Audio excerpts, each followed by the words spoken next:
O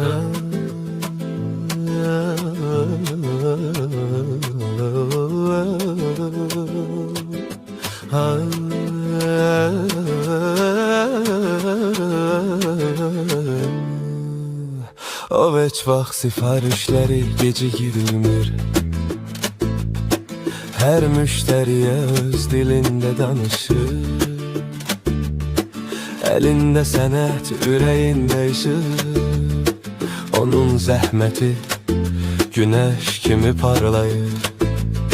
Mebel ustası anar, sənətində şah. Dəqiq işiyle herkese sabah.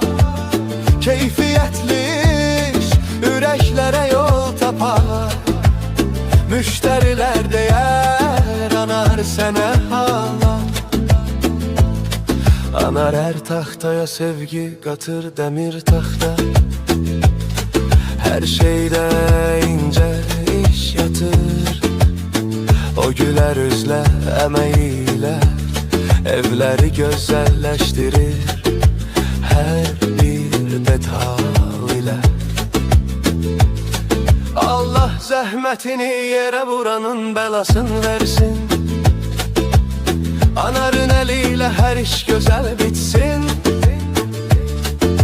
O zəhmətkeş oğlandı, ustaların ustası.